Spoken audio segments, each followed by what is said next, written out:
Hi అండి, welcome to లోహనా creations. ఈరోజు నేను కట్టుకున్న ప్లెయిన్ శారీకి వర్క్ చేయించానండి. చిన్నగా కట్ వర్క్ కూడా బ్లౌజ్ చేయించాను. మీకు చూపిద్దామని వీడియో చేస్తున్నాను. ఒక శారీ ఇలా ప్లెయిన్కి చూసారా, దీనికి ఇలాగా కట్ బీట్ తోటి చిన్న చిన్న కట్స్ ఇచ్చి ఇలా శారీ మొత్తం బార్డర్లా చేయించానండి. బ్లౌజ్కి వచ్చేసి కొంచెం డిఫరెంట్గా ఉన్న డిజైన్ వేర్ బ్లౌజ్ తీసుకొని దానికి మళ్ళీ శారీ కలర్తో ఇలా కింద కట్ వర్క్ చేయించాను. పైన కూడా ఇదే బ్లౌజ్ పీస్ తోటి ఇది కూడా కట్ వర్కే చేయించానండి. ఎవరైనా అడ్డంగా స్ట్రైట్గా చేపిస్తారు, కానీ కొంచెం డిఫరెంట్గా ఉండాలని ఇలా క్రాస్గా చేయించాను. వర్క్ చూసారా, దీనికి ఇలా జాయింట్ కూడా చేయలేదు, సపరేట్గా అలా వదిలేసాను. వీటికి హ్యాంగిల్స్ పెట్టుకుంటే చాలా బాగుంటుందండి. అన్ని బ్లౌజులకి రొటీన్ అయిపోతుంది కదా, అందుకనే డిఫరెంట్గా ఉండాలని నేను పెట్టించుకోవాలి.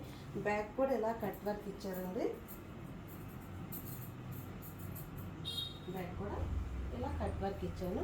డిఫరెంట్గా ఉండాలండి. ఇలాంటి డిజైన్స్ మీకు కావాలంటే లోహనా క్రియేషన్స్ ఫాలో అవుతుందండి.